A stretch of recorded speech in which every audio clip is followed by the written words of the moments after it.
today for exceptional lease and finance offers. Good morning, America. Money matters. The embattled former National Security Advisor Michael Flynn filing 2 different financial disclosures. The reason behind it, as we learn about the payments he got for speeches from 3 different Russian companies. Plus the new calls for more clarity about Trump family businesses. Poisoned at the pool, investigators blaming a suspected carbon monoxide leak. Priority 1 and quality ends. There were a report of 6 children in the pool area all passed out. 1 teen passing away. The investigation this morning into how it happened. Caught on camera, police shooting. Come over here and talk to me. Let's go. How a call at a convenience store What are you doing, dude? quickly escalated into violence. Shots fired! Shots fired! 16 shots in 6 seconds. The newly released video from police body cam. Countdown to the championship. Gonzaga and North Carolina heading into the finals. The hard-fought battles, the Bulldogs going where they've never gone before. It's ball game!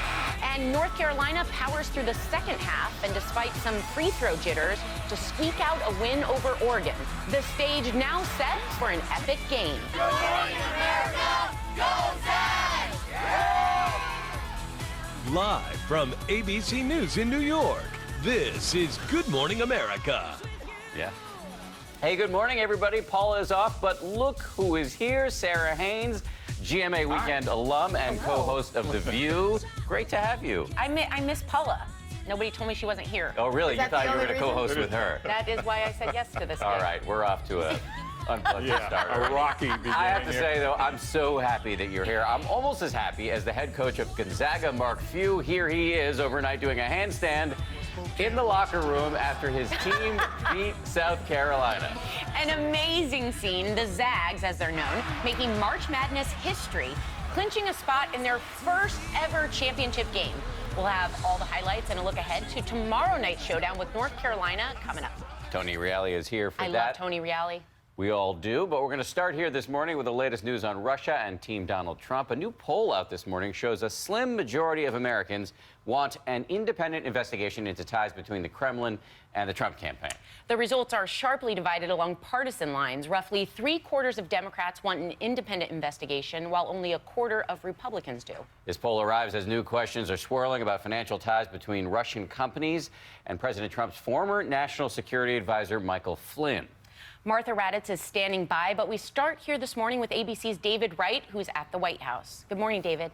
Good morning, Sarah. Good morning, Dan. You know, Mike Flynn was an early and ardent supporter of President Trump, but now he's become a bit of an albatross. Even after he was fired, he continues to give the Russia story the most traction. And the latest controversy surrounds his financial disclosures, part of a Friday night document dump concerning 180 administration officials. Embattled former National Security Advisor Michael Flynn filed 2 different financial disclosures. The first, dated February 11th, omits payments for speeches from 3 different Russian companies. The second, signed just Friday, corrects that. Flynn now reports being paid more than $5,000 for one Russia Today speech. Sources tell ABC News he actually received around $45,000. Flynn's lawyer explained he began the process of filing his disclosure form shortly before his resignation. That process was suspended when he resigned. The financial disclosures offer a glimpse into the rarefied world of Trump's West Wing. Son-in-law Jared Kushner alone details a real estate and business empire worth up to $740 million. It's an ethics nightmare. Richard Painter, former ethics czar for the Bush administration, is now part of a watchdog group suing Trump for refusing to divest from his business interests. We need to know much more about the capital structure of these companies, where they're borrowing their money, who the other investors are. This weekend, the vice president was in Ohio, addressing health care, among other issues. It ain't over yet. The president backed him up with a tweet aimed at the Conservative Freedom Caucus, noting good things will happen, either with Republicans or Dems. Now, as for these financial disclosures, the White House says that they are part of an unprecedented show of transparency. But some ethics lawyers say that they don't have some key details that could expose red flag potential conflicts of interest. And it's now going to be up to the Office of Government Ethics to police all this. David, the other big story brewing this week is that this is a big week potentially for President Trump's Supreme Court nominee, Neil Gorsuch. How are things looking for him? Well, the Senate has scheduled a vote Friday, April 7th, and only 2 Democrats so far have said that they will support him. The rest are expected to filibuster. But the White House has now endorsed what's called the nuclear option. That would be the Senate changing the rules to allow them to bring the nomination to a vote even without the Democrats. Dan, which could be massively consequential for the operation of the Senate going forward for many, many years, perhaps. David Wright reporting from in front of the White House this morning. David, thank you very much. Let's bring in ABC News Chief Global Affairs Correspondent Martha Raddatz, who's also in Washington, where she's going to be hosting This Week later this morning. Martha, good morning. Good morning to both of you. Thanks for being here. With all this talk swirling about ties between Russia and the Trump campaign, there's this really interesting dynamic playing out within the Trump administration itself. So while Donald Trump usually refrains from talking too tough about Russia, his UN ambassador, Nikki Haley, has been hitting the Kremlin pretty hard. And you spoke with her recently. What's going on here? Yeah, we'll have her on this morning. It's really a good cop, bad cop dynamic. Nikki Haley says that President Trump has never told her not to say tough things about Russia. But when you hear these 2 different messages, I think it's got to be a little confusing to our allies, to our adversaries. Who's talking directly to our allies? Who's talking directly to our adversaries? And I got to say, most of them are probably saying Donald Trump, of course. Martha, the president is set to meet with the leader of China at the White House this week. Are they expected to tackle the issue of North Korea and their repeated provocations? Yeah, boy, it's a very big meeting this week, Sarah, and Donald Trump has already said it will be a difficult meeting, but they will definitely talk about North Korea, I'm sure. North Korea is on the verge of its 6th nuclear test.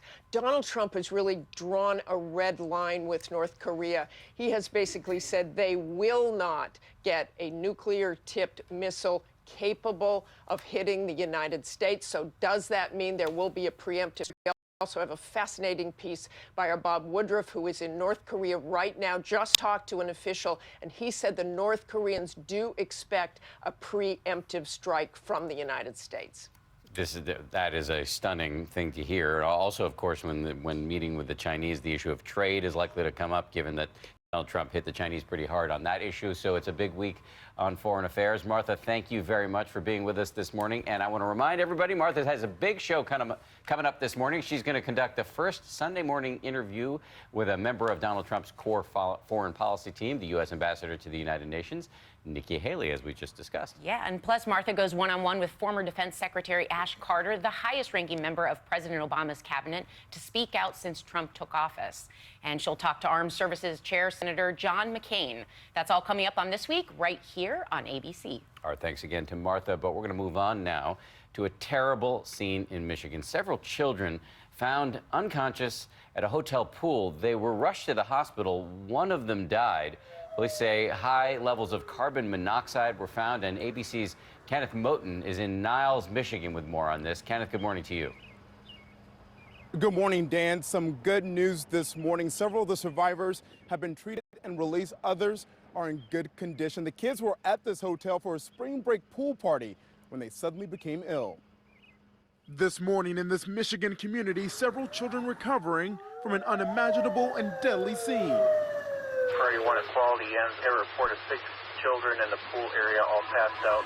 6 middle schoolers, some related, found unconscious at the indoor pool of this Quality Inn and Suites in Niles. Another passed out upstairs, all stricken by suspected carbon monoxide poisoning. All the kids were surrounded the pool, passed out, throwing up. Paramedics rushed a total of 15 people to the hospital. Police say 13-year-old Brian Watts didn't survive. Jalen Nikodem was Brian's basketball teammate. He was funny, and he always joked around, and he was, fun to hang out with. Investigators say the cause, a broken pool heater. The lethal fumes off the charts, more than 16 times higher than the federal safety level. At an extreme danger level. 800, you have minutes. More than 400 carbon monoxide deaths a year in the U.S. The best defense, CO detectors. Fire officials say they don't know if there was one at the Quality Inn pool, as family members demand answers. My niece and nephew, they're okay, but they could have all died. It's horrible, horrible. And this Quality Inn is closed until further notice. A spokesperson said the hotel is working closely with local officials who are still investigating this tragic incident. Sarah. Thank you, Kenneth. Now to the questions being raised this morning about a deadly police-involved shooting in newly released video. Police body cameras capturing the confrontation from February as it quickly took a violent turn. ABC's Stephanie Ramos has the story. When Roy, Utah police officers confront Nicholas Sanchez, suspected of trespassing at a convenience store, the officers' body cameras are already rolling. Come over here and talk to me. Let's go. Really? Or do you just want to be arrested right now? It's your choice. What do you want to talk to me for, though? I will let you know. Come over here. We got called on you. What did I do, though? The suspect ignores the officer's command. Keep your hands out of your pockets for me. Oh, sorry. Look, I ain't got nothing. But when he raises his sweatshirt, officers see a gun in his waistband. You got a gun on you. Do not reach do not reach your for it. pocket. Put your hand. What are you doing, dude? Suddenly, the suspect starts to run. One cop chases him, another not far behind. Within moments, the struggle turns deadly for Nicholas Sanchez. We have 3 of 11. Shots fired! Shots fired! In just 6 seconds, Sanchez is shot with 16 bullets. Do not move! Do not move! Moments later, an officer comforts the officer who shot Sanchez. You okay? Yeah. Officers heard in the recording say at least 1 bullet came from the suspect's own gun. I actually ended up shooting him with his own gun, so You okay? I couldn't get mine. Hey, you okay? It really shows how quickly things can escalate from normal routine interactions to a scuffle to a shooting to someone losing their life. Some really intense moments there. The 2 officers remain on paid administrative leave pending an official investigation by the local sheriff's office. Dan and Sarah, the officers claim self-defense. Harrowing video. Yeah. Stephanie, thank you very much. Great to have you here with us on set. Thank you. And now we go to Ron for the morning headlines. I've always wanted to do that. It's been a long time. It's been a long time. Welcome, Thank Sarah you, Haynes Ron. and Thank Dan you. Harris. Good morning to you. Good morning, everyone. We're going to begin with the search for survivors in Colombia, which was hit by an avalanche of mud and water that wiped out entire neighborhoods, sweeping away families as they slept. More than 250 people are dead, 400 injured, and another 200 are feared missing as rescuers search through the debris, digging for survivors in the small town of Macoa. Authorities desperately trying to get everyone out of that village under the threat of more floods from torrential rains. In Texas, new video appears to show the pickup truck involved in that deadly crash that killed 13 people in a church van, swerving just moments before impact. Jody Kutchler was trailing the truck for 30 minutes before that accident. While his girlfriend took that video you see here, he even called police to report it. Off the road and over into incoming traffic. Most of our concern was him hitting somebody head on. Kutchler says the driver told him later that he'd been texting right before that crash, texting while driving. And in Atlanta, the key suspect in that fire that caused a major highway bridge to collapse is now being charged with arson. Basil Ellaby, who has a criminal past, is accused of intentionally setting the blaze Thursday while allegedly doing drugs under that bridge. Repairs on the roadway could take months, even years, to complete. And in Central Florida, 2 small private planes collided midair over the town of Edgewater on Saturday, killing both of the pilots. The NTSB saying the 2 planes were part of a group of 6 aircraft practicing flying in formation. And it's now official. Bob Dylan, Nobel laureate in literature, the Swedish Academy saying the singer-songwriter was in Stockholm, actually showed up Saturday to accept the award at a private ceremony. How does it feel, Bob? How does it feel? Finally. Yeah, finally. I got your joke, Ron. Yeah, No, I understood. I understood. With no direction home, Bob, and he attended he missed the formal ceremony back in December because he had other commitments, he said. And finally, a state trooper in Maine thought it was a routine call to help a couple whose car had hit a deer, routine in Maine, that is, not on the 405 in L.A. So he gave the couple a ride. He hears them talking about, quote, the trophy and how they have to get it to where it's going. So finally, he's curious, and he asks, what trophy? Here it is, the trooper and the trophy, the aforementioned trophy. It turns out that the man works for the New England Patriots driving that, and they were transporting the Lombardi Trophy. Dan, that's for winning the Super Bowl, named thank you. after I Vince appreciate it. Lombardi. Vince Lombardi. It was scheduled to be displayed in Bangor, where Dan once worked. Bangor. I'm sorry. Oh, is it? It's Yes. Bangor. I'm sorry. That's where I began my television Is career. that down east or down north, or what do they call it It's there? in central Maine. By the way, they should have used that trooper to get Dylan his Nobel Prize.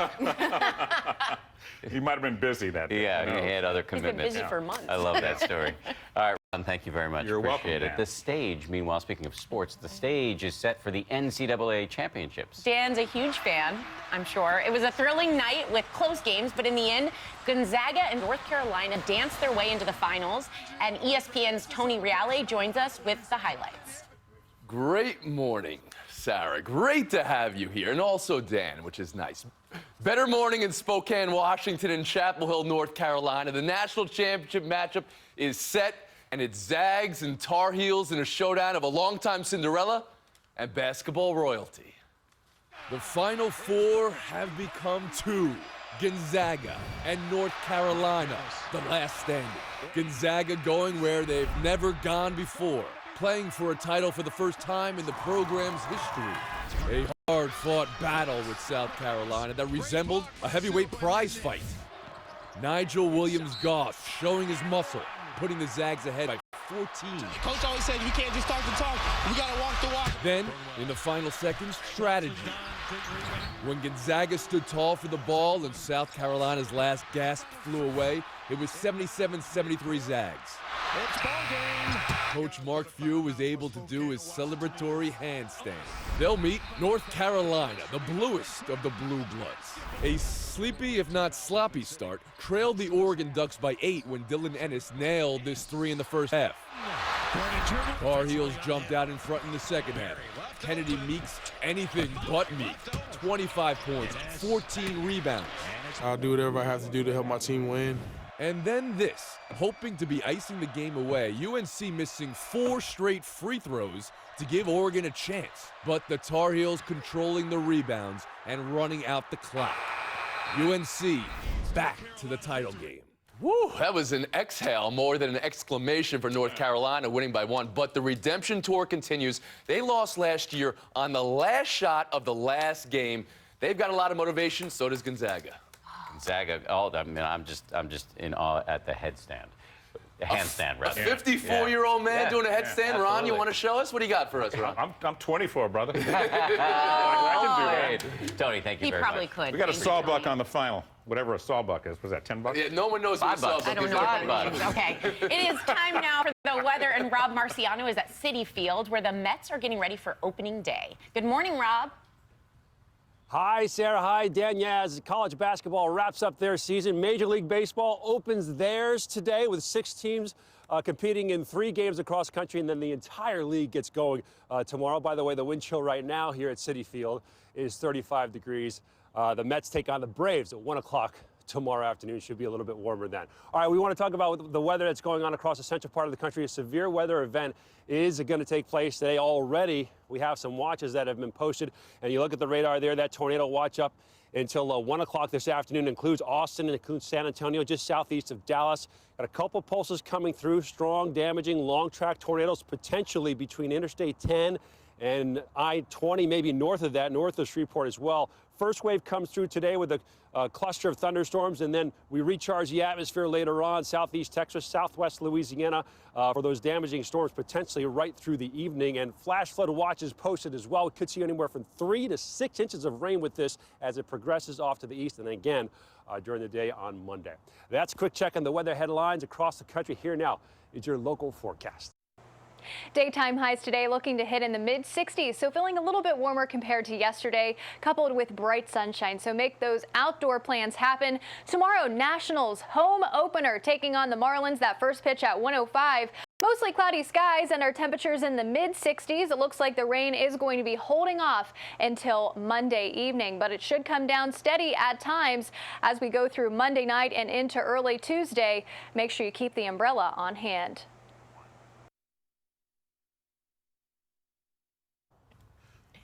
There's the big home run apple behind me. Thor, by the way, pitching for the Mets tomorrow afternoon. Nice little weather reference there. More on that in the next half hour. Back to you guys. Robert, thank you. Looking good out there. I should say, I stand corrected. Per Google, a sawbuck is $10 now. That's exactly what Tony that's and what I I was thinking. I said if 10. betting were legal. Well, good thing most of us didn't bet any sawbucks on our brackets because